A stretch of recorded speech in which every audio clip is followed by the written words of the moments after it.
Hello students, स्वागत है आपका अपने YouTube channel mega study classes में। जैसा कि आप सबको पता है लॉकडाउन चल रहा है, तो मैंने सोचा क्यों नहीं इस लॉकडाउन की स्थिति में आप लोगों को कुछ नया कराया जाए, जिससे कि जब आप लॉकडाउन से निकलें तो आपका सेकेंड सेमेस्टर के सारे सब्जेक्ट्स चैप्टर वाइज और टॉपिक वाइज अच्छे से तैयार हो चुके हैं ना, जिससे कि आप कॉलेज में जाएं तो टीचर के पढ़ाने से पहले ही उनको आपको लगे कि आपको सब कुछ तो पहले से ही पढ़ चुके हैं। उसी से रिलेटेड उसी के संदर्भ में आप लोगों को BTC DLED सेकेंड सेमेस्टर का क्लास स्टार्ट करने जा रहा हूं, चैप्टर वाइज और सब्जेक्ट वाइज। इसमें हम लोग सारे सब्जेक्ट सारे सेशन करेंगे, जिससे आपको अच्छे से तैयारी आपकी हो जाए। तो बिना टाइम वेस्ट किए सबसे पहले मैं आपको BTC DLED सेकेंड सेमेस्टर का सिलेबस बता देता हूँ कि उसका सिलेबस क्या है, उसमें पढ़ना आपको क्या है। देखिए, इस सेमेस्टर में आपको टोटल 7 सब्जेक्ट पढ़ने हैं, जबकि फर्स्ट सेमेस्टर में आपने 8 सब्जेक्ट पढ़ा था। ठीक है, तो इस सेमेस्टर में आपको 7 सब्जेक्ट पढ़ने हैं और आपका पहला सब्जेक्ट आपकी स्क्रीन पे है वर्तमान भारतीय समाज और प्रारंभिक शिक्षा।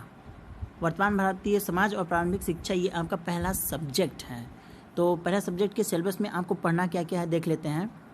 कि सबसे पहले इसमें खंड क में प्रारंभिक शिक्षा है, जिसके अंतर्गत आपको पढ़ना है शिक्षा की संकल्पना क्या है, शिक्षा का अर्थ क्या है और शिक्षा के महत्व क्या है। जो आप शिक्षा ले रहे हैं या शिक्षा देंगे, बालकों को आप पढ़ाएंगे अर्थात शिक्षा देंगे, तो उसका महत्व क्या है। फिर शिक्षा का उद्देश्य क्या है, वर्तमान भारत में शिक्षा के उद्देश्यों को प्रभावित करने वाले कारक क्या क्या रहे हैं, ये आपको देखना है। फिर हम पढ़ेंगे शिक्षा के प्रकार कितने हैं। शिक्षा के प्रकार हैं औपचारिक, अनौपचारिक और दूरस्थ शिक्षा।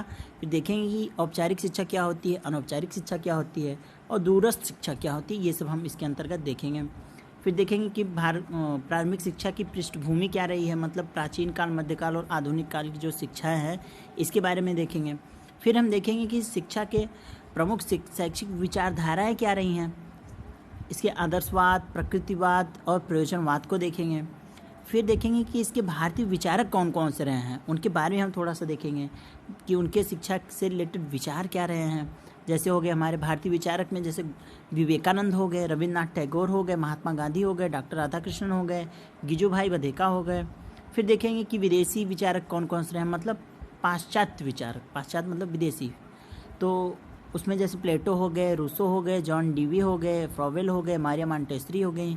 तो इन सबको हम देखेंगे कि इनके विचार क्या क्या रहे हैं, वो विचार पढ़ेंगे और उन्होंने शिक्षा से रिलेटेड क्या क्या चीज़ें कहीं, ये सब देखेंगे। फिर खंड ख में आ जाइए, खंड ख में, और ये आपका सब्जेक्ट चल ही रहा है अभी वर्तमान भारतीय समाज और प्रारंभिक शिक्षा। खंड ख में हम देखेंगे कि शिक्षा और समाज का आपस में अंतर संबंध क्या है, शिक्षा के प्रभावी कारक जैसे परिवार हो गया, समाज, विद्यालय, राज्य एवं जनसंचार साधन, ये सब चीज़ों के बारे में पढ़ेंगे। फिर विद्यालय और समुदाय का संबंध क्या है, विद्यालय समुदाय के केंद्र के रूप में होता है, ये सब चीज़ें हम सारी पढ़ेंगे। फिर इसमें पढ़ेंगे शिक्षा का सार्वभौमिकरण कैसे होता है, उसके शैक्षिक बालकों को शैक्षिक अवसरें कैसे प्रदान की जाती हैं, उनमें समानताएं क्या होनी चाहिए। फिर शिक्षा का व्यवसायीकरण कैसे होता है, इस पर नियंत्रण कैसे किया जाता है, ये सब सारी चीज़ें पढ़ेंगे। फिर हम देखेंगे कि निःशुल्क व अनिवार्य शिक्षा क्या होती है, किस एक्ट के तहत ये आया है, और बालकों की शिक्षा में बाधक क्या क्या चीज़ें बाधक होती हैं, फिर उनको कैसे ओवरकम करके कैसे उनको शिक्षा प्रदान करनी है, ये सब सारी चीज़ें हम इसके अंतर्गत देखेंगे। फिर हम बात करते हैं आगे। ये तो था आपका पहला सब्जेक्ट वर्तमान भारतीय समाज और प्रारंभिक शिक्षा। फिर दूसरा सब्जेक्ट आपका है भारतीय शिक्षा के नवीन प्रयास। दूसरा सब्जेक्ट है आपका भारतीय शिक्षा के नवीन प्रयास। अब हम इसके अंतर्गत क्या पढ़ेंगे स्टूडेंट्स, तो देखिए इसके अंतर्गत हम पढ़ेंगे कि प्रारंभिक शिक्षा के सार्वभौमिकरण हेतु संवैधानिक प्रावधान एवं प्रतिबद्धताएं, मतलब हमारे संविधान में क्या क्या प्रावधान हैं जो कि शिक्षा के सार्वभौमिकरण से रिलेटेड है। और इसके अंतर्गत हम पढ़ेंगे अनुच्छेद 21A, 29(2), 45, क्योंकि इसमें शिक्षा से रिलेटेड बातें कही गई हैं, निःशुल्क एवं अनिवार्य शिक्षा वगैरह के बारे में इसी अनुच्छेद में बताई गई हैं। तो हम ये सब सारी चीज़ें पढ़ेंगे। फिर पढ़ेंगे बालकों का अधिकार क्या है, राइट टू एजुकेशन, और ये सब सारी चीज़ें पढ़ेंगे। जैसे RTE 2009, RET नहीं होता, ये RTE 2009, right to information, right to education, इसको बोलते हैं निःशुल्क एवं अनिवार्य बाल शिक्षा अधिकार अधिनियम 2009। इसके बारे में हम पढ़ेंगे कि इसमें कहा क्या क्या गया है, इसके महत्वपूर्ण बिंदु क्या क्या हैं। फिर देखेंगे कि प्राथमिक शिक्षा के संदर्भ में गठित आयोग एवं समितियां, मतलब कौन कौन सी आयोग और समितियां गठित हुई, कब गठित हुई और उन्होंने प्रारंभिक शिक्षा के बारे में क्या क्या कहा। जैसे पहले आया लॉर्ड मैकाले शिक्षा नीति आई, फिर वुड का घोषणा पत्र आया, हंटर आयोग आया, हंटर कमीशन आयोग जिसको बोलते हैं, फिर लॉर्ड कर्जन आयोग आया, ऑकलैंड, फिर कोठारी आयोग आया जो कि मोस्ट इम्पॉर्टेंट है। आपके टेट के दृष्टि से भी ये सारे पॉइंट्स बहुत ही मोस्ट इम्पॉर्टेंट हैं, इसलिए आपको ये सब सारी चीज़ें डीपली पढ़नी है, थोड़े अच्छे से पढ़नी है, क्योंकि टेट में इससे 1-2 क्वेश्चन तय हैं, आते ही आते हैं। फिर हम पढ़ेंगे एनसीएफ नेशनल करिकुलम फ्रेमवर्क, राष्ट्रीय पाठ चर्चा की रूपरेखा 2005, इसके सारे महत्वपूर्ण बिंदुएं पढ़ेंगे। फिर एनसीएफटीई 2009 पढ़ेंगे और उसके बाद ऑपरेशन ब्लैक बोर्ड योजना, पी मोस्ट क्या होता है और एसओपीटी क्या होता है, बीईपी बेसिक शिक्षा परियोजना पढ़ेंगे। फिर जिला प्राथमिक शिक्षा कार्यक्रम डीपीईपी क्या होता है और संपूर्ण साक्षरता मिशन क्या होता है, साक्षरता मिशन क्या होता है, सर्व शिक्षा अभियान क्या होता है, ये सब सारी चीज़ें हम इसके अंतर्गत पढ़ेंगे। इस सब्जेक्ट में हम ये सब सारी चीज़ें पढ़ेंगे। फिर आपका तीसरा सब्जेक्ट आ गया, तीसरा सब्जेक्ट है सामाजिक अध्ययन, सोशल स्टडी। इसके अंतर्गत हम देखेंगे कि भारतवर्ष में प्रथम साम्राज्य की स्थापना कैसे हुई, जैसे मौर्य काल हो गया, गुप्त काल, वर्धन वंश, ये सब कब इनकी स्थापना हुई, किसने स्थापित किया, ये सब सारी चीज़ें इसके अंतर्गत पढ़ेंगे। फिर सामंतवाद कालीन भारत क्या है, राजपूतों का उदय कब हुआ, कैसे हुआ, प्रमुख राजवंश कौन कौन से रहे, उनकी सांस्कृतिक उपलब्धियाँ क्या रही हैं, चालुक्य वंश, पल्लव वंश, चोल वंश, राष्ट्रकूट वंश, उनकी सामाजिकताएं और उनकी संस्कृतियां पढ़ेंगे। फिर पढ़ेंगे कि महमूद गजनवी ने भारत पर कब आक्रमण किया, मोहम्मद गोरी ने कब आक्रमण किया, क्या क्या लूट कर ले गया, उसने कहाँ कहाँ आक्रमण किया, ये सब सारी चीज़ें पढ़ेंगे। फिर सल्तनत कालीन भारत को पढ़ेंगे कि दिल्ली सल्तनत की स्थापना कैसे हुई, इसमें दास गुलाम वंश, खिलजी वंश, तुगलक वंश, इन लोगों ने यहाँ पर राज किया, तो किस सन में राज किया, इसके संस्थापक कौन से थे। फिर पढ़ेंगे सूर्य, पृथ्वी और चंद्रमा के बारे में थोड़ा सा पढ़ेंगे कि कौन कौन सी कलाएं होती है, कब चंद्र ग्रहण लगता है, कब सूर्य ग्रहण लगता है, ये सब सारी चीज़ें हम पढ़ेंगे। फिर भूगोल के बारे में पढ़ लेंगे, फिर इसमें भूगोल भी है, वो तो हिस्ट्री का पोर्शन था, फिर इसमें सोशल साइंस में ही सोशल स्टडी में हमारा हिस्ट्री का पार्ट भी है, ज्योग्राफी का भी पार्ट है। जैसे पृथ्वी के चारों ओर मंडल जो हैं, जलमंडल, स्थलमंडल, वायुमंडल और जलमंडल, जीवमंडल, पृथ्वी की आंतरिक संरचना, शैलों के प्रकार, मतलब पृथ्वी की आंतरिक संरचना कैसी हुई है और शैलों के द्वारा हुई है, और शैलों के प्रकार क्या क्या हैं, कैसी शैलें पाई जाती हैं। फिर पढ़ेंगे हम ज्वालामुखी क्या है, ज्वालामुखी पर्वत कहाँ कहाँ हैं, भूकंप कैसे आता है, भूकंप मुख्य रूप से कहाँ कहाँ आता है, इसकी तीव्रता क्या होती है, कितनी तीव्रता की भूकंप होती है तो नुकसानदायक होता है, ये सब सारी चीज़ें पढ़ेंगे। वायुमंडलीय घटक हो गई, तापमान, वायुदाब, वायुपेटियाँ, इन सब चीज़ों के बारे में हम लोग सामाजिक अध्ययन में पढ़ेंगे। और इसी सब्जेक्ट में हमारा संविधान से रिलेटेड भी क्वेश्चन आ जाता है। संविधान किसे कहते हैं, इसकी गठन कब हुई, इसकी मुख्य भूमिका क्या है, प्रस्तावनाएं आती हैं। संविधान की प्रस्तावना 1-2 क्वेश्चन 110% है कि आता ही आता है। नागरिकता क्या होती है, किस भाग में है, किस अनुच्छेद में है, हमारे मौलिक अधिकार कौन कौन से हैं, मौलिक कर्तव्य कौन कौन से हैं, हमारे नीति निर्देशक तत्व कौन कौन से हैं, DPSP जिसको बोलते हैं, direct principle of state policy. फिर उपभोक्ता जागरूकता, भारतीय अर्थव्यवस्था को भी हमें इस सब्जेक्ट में पढ़ने हैं। फिर बात करते हैं विज्ञान की, साइंस के बारे में। फिर हम पढ़ेंगे साइंस, विज्ञान। अब विज्ञान में क्या पढ़ेंगे, विज्ञान में भी हम पढ़ेंगे पृथ्वी और आकाश की, सौरमंडल तथा तारामंडल क्या हैं, छायाग्रह क्या क्या होती हैं, आकाशीय पिंड क्या होते हैं, और ग्रहों के जीवन पर संभव है कि नहीं, कौन सा ग्रह कितनी दूर स्थित है, ग्रहों का रंग कौन सा है, कौन सा ग्रह छोटा है, कौन सा बड़ा है, और संरचना के आधार पर ग्रहों की संख्या, ये सब सारी चीज़ें हम पढ़ेंगे।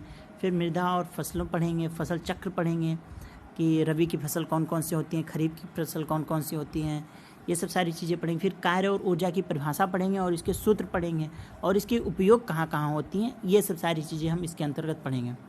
और उसके बाद हम पढ़ेंगे सरल मशीनें, उत्तोलक, प्रथम प्रकार के उत्तोलक, द्वितीय, प्राथमिक उत्तोलक, द्वितीयक उत्तोलक, तृतीयक उत्तोलक, भार क्या होता है, ये सब सारी चीज़ें हम इसमें पढ़ेंगे।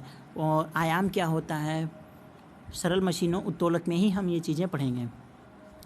फिर हम विज्ञान में ही पढ़ेंगे कि जीवों की संरचना क्या होती है, कोशिकीय जीव जैसे कोशिका, ऊतक, अंगतंत्र, ये क्या होते हैं जीव, कोशिका की खोज किसने की, संरचना क्या क्या है, इसके कार्य क्या हैं, ये सब सारे टॉपिक्स हम इसके अंतर्गत पढ़ेंगे। फिर पढ़ेंगे कि जीवन की क्रियाएं जैसे श्वसन, पोषण, उत्सर्जन, संवेदनशीलता, प्रकाश संश्लेषण, वृद्धि, प्रजनन और वाष्पोत्सर्जन क्या होता है, इसकी परिभाषाएं क्या क्या होती हैं, कौन कौन से जीव हैं, कहाँ से श्वसन करते हैं, कहाँ से उत्सर्जन करते हैं, प्रकाश संश्लेषण कैसे होता है। और फिर हम पढ़ेंगे कि मानव शरीर के अंग क्या हैं और उनके कार्य क्या क्या हैं। जैसे मानव कंकाल हो गया, इसका कार्य क्या है, मानव पेशियाँ क्या हैं, पेशियों की गति कैसे होती है, दांतों की संरचना कैसे होती है, पाचन तंत्र क्या होता है, परिसंचरण तंत्र क्या होता है, ये सब सारी चीज़ें हम विज्ञान में पढ़ेंगे। और फिर हम पढ़ेंगे भोजन, स्वास्थ्य एवं रोग की भोजन के प्रमुख पोषक तत्व कौन कौन से हैं, प्रोटीन, वसा, विटामिन, कार्बोहाइड्रेट और मिनरल, ये सब सारी चीज़ों के बारे में हम थोड़ा सा पढ़ेंगे, ओवरव्यू लेना है हमको। फिर हम केमिस्ट्री में भी आ जाएंगे, इसमें हमको बायो भी पढ़ना है, फिजिक्स भी पढ़ना है, अपने को केमिस्ट्री भी पढ़ना है। अब बात कर लेते हैं थोड़ा सा केमिस्ट्री में। अम्ल क्या होता है, क्षार क्या होता है, लवण क्या होता है, पर्यावरण प्रदूषण कैसे होता है, जैसे जल प्रदूषण, वायु प्रदूषण, ध्वनि प्रदूषण, मृदा प्रदूषण, ये सब सारी चीज़ों के बारे में हम लोग पढ़ेंगे। फिर परमाणु संरचना क्या होती है, उसकी संयोजकताएँ क्या क्या हैं, कैसे होती हैं, रासायनिक सूत्र किसके क्या होते हैं, सोडियम क्लोराइड का रासायनिक सूत्र क्या होता है, फिटकरी का रासायनिक सूत्र क्या होता है, जल का क्या होता है, कार्बन डाइऑक्साइड क्या होता है, धावन सोडा का सूत्र क्या होता है, ये सब सारे सूत्र फार्मूलेस हम पढ़ेंगे। एक क्वेश्चन जरूर आता है सूत्र से। तो ये रहा हमारा साइंस। अब बात कर लेते हैं हम कि मैथ में क्या पढ़ेंगे। गणित में हम लसम असम पढ़ेंगे, संख्याओं का तीन अंक तक की दी गई संख्याओं का हम लसम असम देखेंगे। अब आज गुणनखंड देखेंगे, गुणनखंड विधि से, भाग विधि से, व्यंजकों का जोड़ घटाना, गुणा भाग, ये देखेंगे। फिर ब्रॉडमैच थ्योरम भी पढ़ेंगे, संकेतों एवं कोष्ठकों का सरलीकरण, प्राकृतिक संख्याएं क्या होती हैं, पूर्ण संख्याएं क्या होती हैं, परिमेय संख्याएं क्या होती हैं, पूर्ण संख्या की संख्याओं का जोड़ घटाना, गुणा भाग, योगात्मक तत्समक क्या होता है, योगात्मक प्रतिलोम क्या होता है, गुणात्मक तत्सम, गुणात्मक प्रतिलोम क्या होता है, समीकरण क्या होती है और सरसंख्या क्या होती है, इसमें अंतर पढ़ेंगे। रेखीय समीकरण क्या होता है, व्यंजकों का गुणनफल, सरसंख्याएँ हो गई। फिर क्षेत्रफल, आयतन एवं धारिता से की संकल्पना की इकाई पढ़ेंगे, क्षेत्रफल क्या होता है। और फिर त्रिभुज, आयत और वर्ग के बारे में पढ़ेंगे, त्रिभुज का क्षेत्रफल कैसे निकालते हैं, त्रिभुज का परिमाप कैसे निकालते हैं, आयत का क्षेत्रफल कैसे निकालते हैं, आयत के विकर्णों की लंबाई कैसे निकालते हैं, आयत का परिमाप कैसे निकालते हैं, अगर लंबाई दी हो तो चौड़ाई कैसे निकालेंगे, चौड़ाई दी हो तो लंबाई कैसे निकालेंगे, वर्ग का क्षेत्रफल क्या होता है और कैसे वर्ग का क्षेत्रफल निकाला जाता है, और वर्ग की परिभाषा क्या होती है, आयत की परिभाषा क्या होती है, इसको बनाया कैसे जाता है। फिर हम लास्ट में पढ़ेंगे इसमें सर्वांग समता और समरूपता, सर्वांग समता समरूपता की कंडीशंस क्या होती हैं, सर्वांग समता समरूपता में अंतर क्या होते हैं, और इससे रिलेटेड कुछ इंपॉर्टेंट एग्जांपल्स और न्यूमेरिकल्स हम करेंगे मैथ्स पोर्शन में। अब बात करते हैं कि अपने अगले सब्जेक्ट के बारे में। देखते हैं अगला सब्जेक्ट कौन सा है। फिर अगला सब्जेक्ट है आपका हिंदी में हम पढ़ेंगे कहानी क्या होती है, कहानी कैसे लिखा जाता है, लोक कथाएँ क्या होती हैं, रोचक प्रसंग क्या होते हैं, कैसे याद करना है, ये सब सारी चीज़ें हम देखेंगे। गद्य क्या होते हैं, पद्य क्या होती हैं, इनका शुद्ध उच्चारण कैसे होता है, लय और उतार चढ़ाव के साथ कैसे इनको पढ़ना है, कैसे बोलना है, उपसर्ग क्या होती है, प्रत्यय क्या होती हैं, समास पद क्या होती हैं, कैसे इनको पहचाना जाता है। फिर संज्ञा क्या होती है, सर्वनाम क्या होती है, संज्ञा, सर्वनाम, क्रिया विशेषण, इनके प्रकार क्या होते हैं, वचन क्या होते हैं, वचन के प्रकार, लिंग क्या होते हैं, इसके प्रकार, काल क्या होते हैं, काल के प्रकार, और मौन वाचन क्या होता है, इनके भावों और तथ्यों के बारे में हम लोग पढ़ेंगे। और ये सब सारी चीज़ें हम हिंदी में देखेंगे। फिर पत्र लिखना भी हमको आना चाहिए कि औपचारिक पत्र क्या होती हैं, अनौपचारिक पत्र क्या होती हैं, कैसे लिखा जाता है, ये भी हमको देखना है।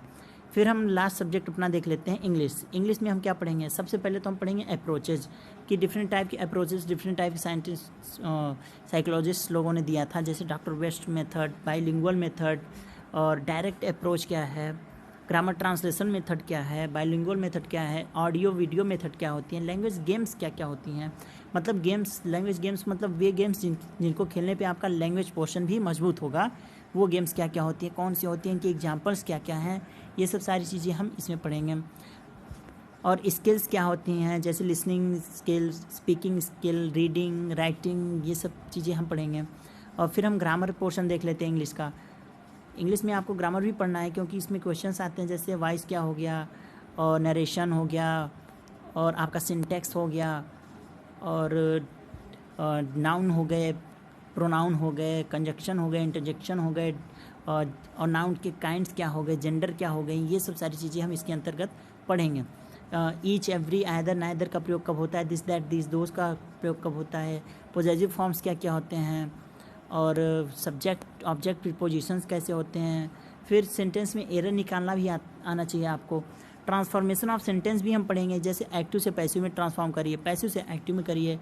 और नरेशन भी पढ़ेंगे, डायरेक्ट से इनडायरेक्ट में करना है, इनडायरेक्ट से डायरेक्ट में करना है। कुछ सेंटेंस दिया रहेगा, बोलेगा कि इसको इंट्रोगेटिव में लिखिए, फिर इंट्रोगेटिव दिया रहेगा उसको बोलेगा निगेटिव में करिए। फिर हम पढ़ेंगे PCS, positive comparative superlative, positive से कंपैरेटिव में बदलना, कंपैरेटिव से सुपरलेटिव में बदलना, सुपरलेटिव से पॉजिटिव में बदलना, ये सब सारे रूल्स हम इसके अंतर्गत पढ़ेंगे। पंक्चुएशन भी हमको इसके अंतर्गत पढ़ना है। हाँ, एक क्वेश्चन आता है कि आपको फिलिंग करने के लिए आता है, मीनिंग्स रहेंगी इसमें दिया रहे, जैसे मैं कह दूँ एप्पल, जैसे A space P space E कर दिया मैंने, तो अब इसमें क्या भरा जाएगा, ये 2 क्वेश्चन ज़रूर आता है। जैसे अब यहाँ पर APPLE एप्पल भरा जाएगा, तो इस टाइप का क्वेश्चन भी आता है। तो स्टूडेंट्स, ये रहे सारे आपके सब्जेक्ट्स, आपके सिलेबस। आपको पढ़ना क्या है हमने एक्सप्लेन कर दिया है, लेकिन पढ़ना क्या है, आपको पढ़ना हमारे तरीके से, क्योंकि आपको देखिए अब इतने सारी चीज़ डीप में पढ़ेंगे तो आपकी एनर्जी, आपको टेट भी निकालना है और टेट भी करना है। अभी अक्टूबर नवंबर में टेट का भी एग्ज़ाम होना है, और आप पूरी एनर्जी इसके सिलेबस पे लगा देंगे तो आप टेट का एग्ज़ाम कैसे तैयारी करेंगे। तो मैंने कुछ पैटर्न्स दिखाए हैं, कुछ पैटर्न्स, कुछ तरीके मेरे हिसाब से आपको करना है, मैं जैसे कराऊंगा, जिससे कि आपको बेनिफिट मिले और आप कम समय में अच्छा नॉलेज ले सकें, ढेर सारा नॉलेज ले सकें, और जो कि आपके टेट के एग्ज़ाम से भी महत्वपूर्ण हो जाए।